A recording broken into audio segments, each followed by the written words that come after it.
Okay. Um, I apologize if this is interrupting you. I just thought I would come and read quietly one story. So, like 10, 15 minutes.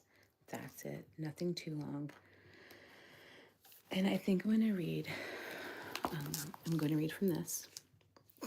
See the ring light? Okay. I'm going to read from this, but I'm going to read quietly. Okay, so this is from Korean Children's Favorite Stories. Text by Kim So-eun and illustrations by Jung Kyung-shim. Maybe Kyung-shim.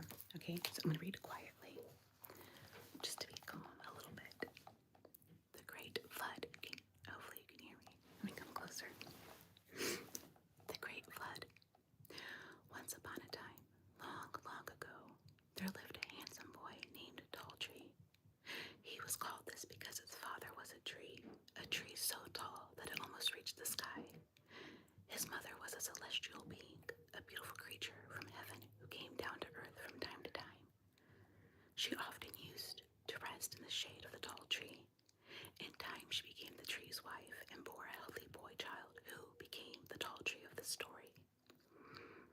When Tall Tree was about 8 years old, his mother left him beside his father, the great tall tree, and returned to her home in the heavens. One day, a terrible storm arose suddenly. For days on end, the rains poured down on earth until all the ground was under water.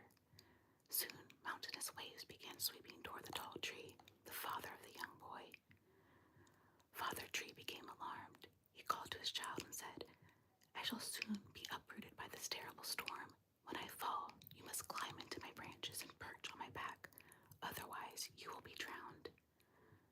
The storm became more and more violent. Lashed by screaming winds, great waves thundered against the trunk of the tree. Then came the fiercest gust of all, and the kingly tree fell with a crash. Quickly, the boy climbed on his father's back and held tightly to the branches. The great tree floated on the rushing waters. For days and days it drifted on at the mercy of the angry waves.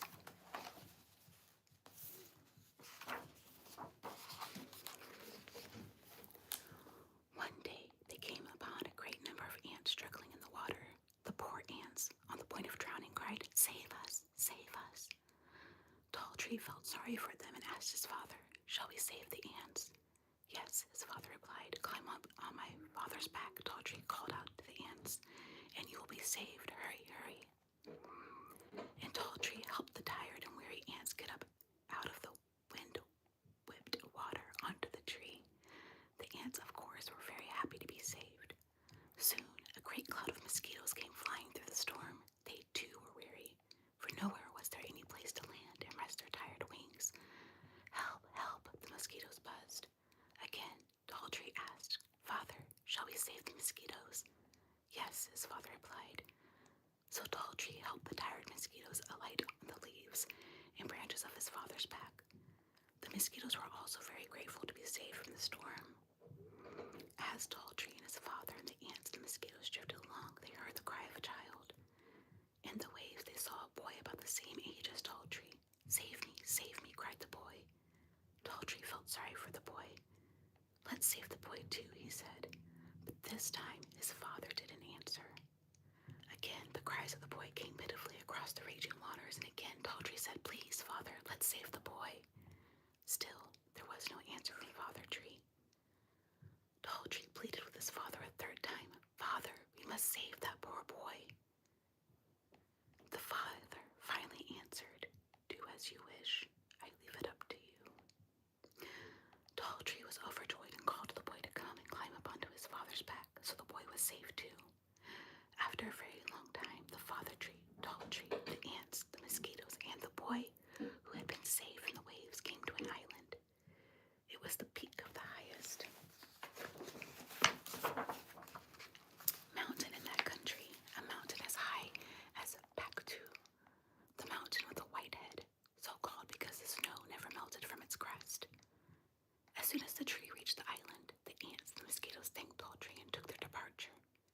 The two boys were very hungry, for they had not eaten for many days.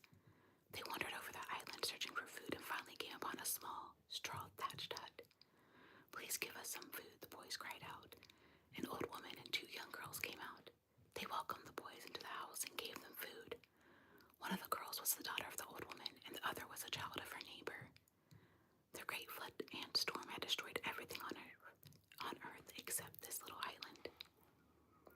only people left in the world were the two boys, the old woman and the two girls.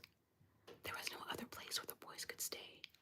So from that day on, they lived with the old woman, working for her as servants. It was a peaceful life. The days slipped into weeks, the weeks into months, and the months into years, and the boys grew into strong, fine youths. As the old woman watched the boys grow into manhood, she thought to herself, they will make fine husbands for my two girls.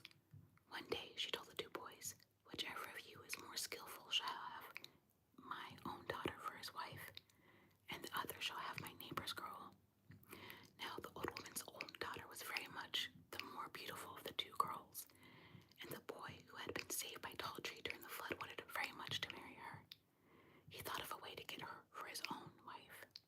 Grandma, he said, Hominy, Talltree has a strange power which none of the rest of us has. For example, you can mix a whole sack of millet in a pile of sand, and he can have the millet and the sand separated in no time. Let him try it and show you. The old one was surprised to hear this. Is that so? She said. Come, Talltree, let me see if you really can do this amazing thing. Talltree knew he was being tricked.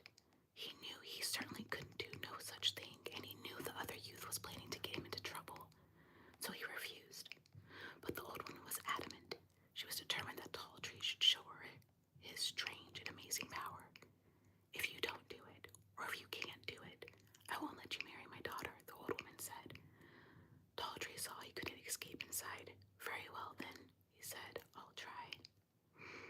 The old woman emptied a sack of millet into a pile of sand and thoroughly mixed them up together. Then she left, saying she would return in a short while to see how he was getting on.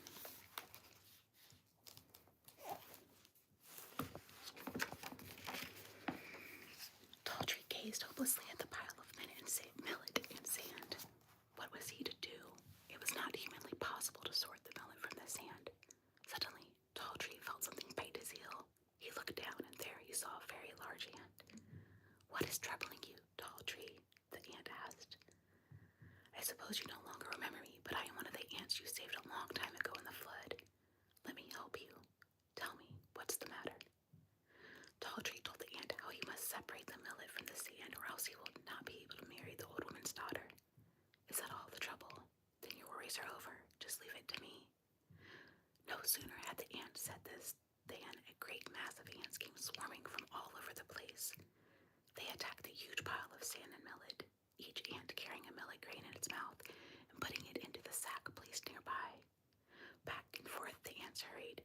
In a twinkling of an eye, all the millet was back in the sack. When the old woman came back, she was amazed to find that Talltree had finished an impossible task in so short of a time. The other youth was surprised too and annoyed that his trick had failed, but he still wished to marry the old woman's daughter and pleaded with her, Please let me marry your child. The old woman hesitated.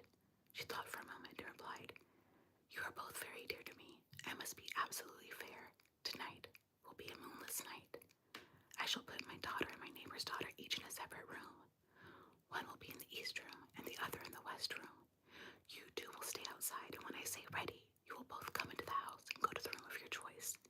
The girl you find there will be your bride. I'm sure this is the best and fairest plan. That night, the two youths waited outside for the old woman's command. Suddenly, Talltree heard a mosquito flying close to his ear. Psst, psst, said the mosquito in a wee voice. Talltree, you must go to the east room. Psst, psst. Remember, it is the east room. Talltree was overjoyed to hear this. He felt sure the mosquito was one he had saved during the flood. Ready, the old woman cried out. The two boys went into the house. While the other boy was still hesitating, Talltree went straight to the east room.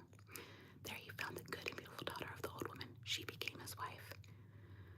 The other youth could not complain, so he took the other girl for his wife. Both couples were very happy. They had many